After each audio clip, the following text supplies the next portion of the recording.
デビルメイクライ。タプコン。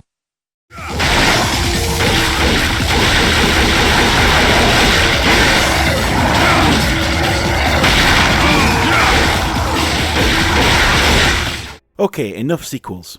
Time to see what this newfangled PlayStation can really do when it's not just iterating on a long-running franchise. Well, sort of. So, you must be the handyman who'll take any dirty job. In this business, a lot of your kind comes around. And if I kill each one that comes, eventually I should hit the jackpot sooner or later. In that case, you should be used to this sort of thing.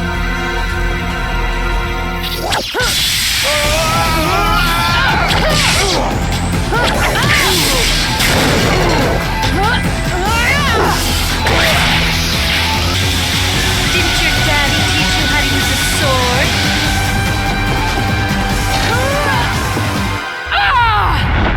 A sword. Time to go to work, guys.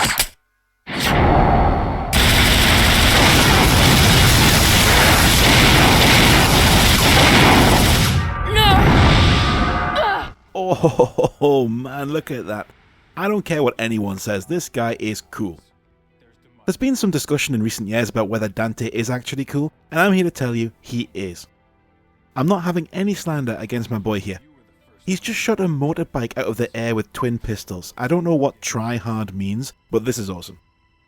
For those who don't know, Devil May Cry here actually started life as Resident Evil 4, although I can't see any evidence of it, can you?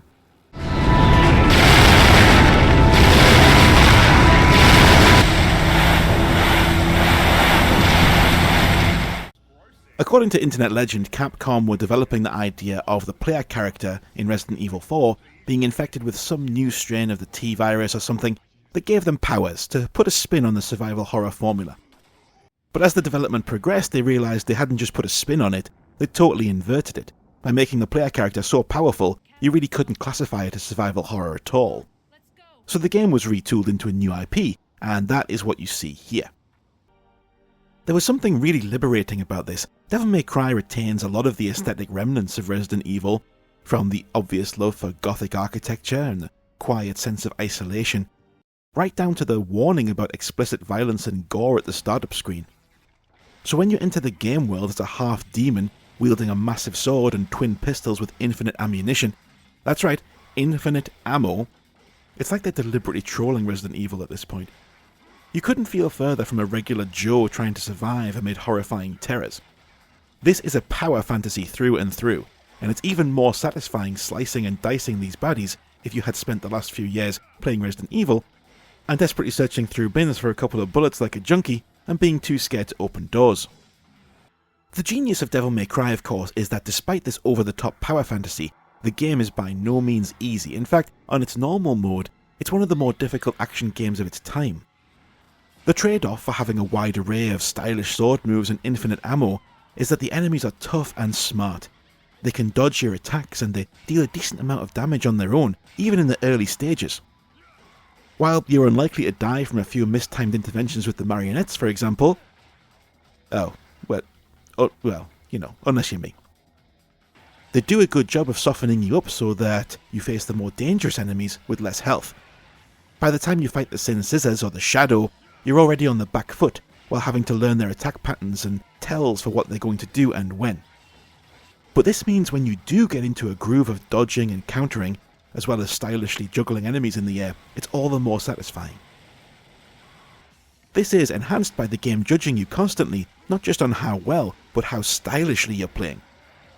There's a letter grade in the corner of the screen that increases from D through C, B, A, and eventually S, based on the move variety and length of combos you can string together without getting hit.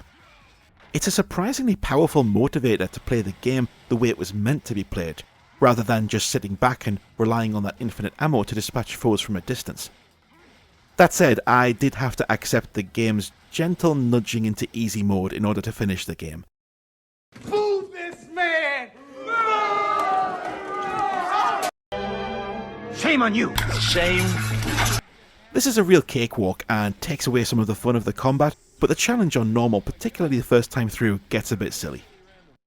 As the game progresses, you get cool new weapons too, and they don't just look awesome, they have inbuilt hard counters for different enemy types.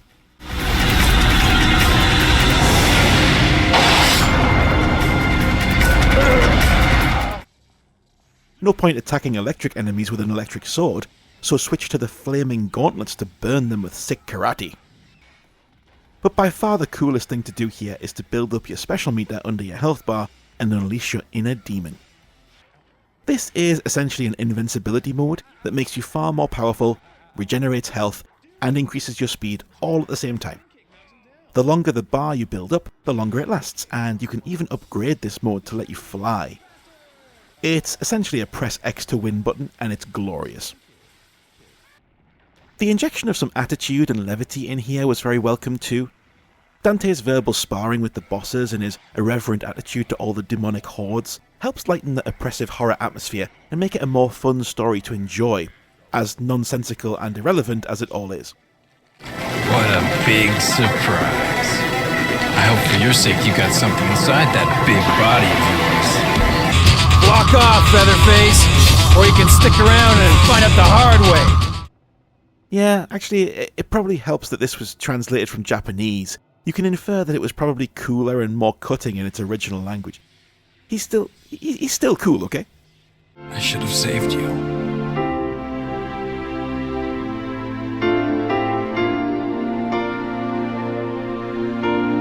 I should have been the one to fill your dark soul with light! I still think he's cool. It's gotta be the translation.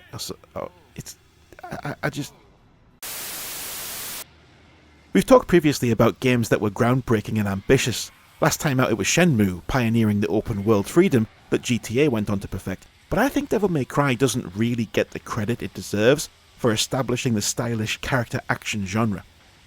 Third-person action-adventure games were common at this point, of course, but none had really harnessed the power of the new console hardware to significantly enhance the speed, smoothness, precision and complexity of the combat mechanics in the way Devil May Cry did. In a more subtle but just as real way as Shenmue and GTA, this is a game that could not have been achieved on the original PlayStation. And it went on to influence so many subsequent games and series, from God of War to Castlevania and of course Bayonetta. The difference here is that this early attempt is still very enjoyable to play today, which is a lovely surprise. And it's done with such an effortless cool factor, it's impossible not to fall for Dante's charms, even if there are some dodgy platforming sections, and some bizarre hard stops in some levels where it's really difficult to know where you're supposed to be going. Oh, and that swimming bit, what was that about? I bet you wiped this from your memory. I have no idea what they were thinking here, but it's mercifully short. Those small shortcomings though are made up for with the hugely ambitious boss fights and set pieces.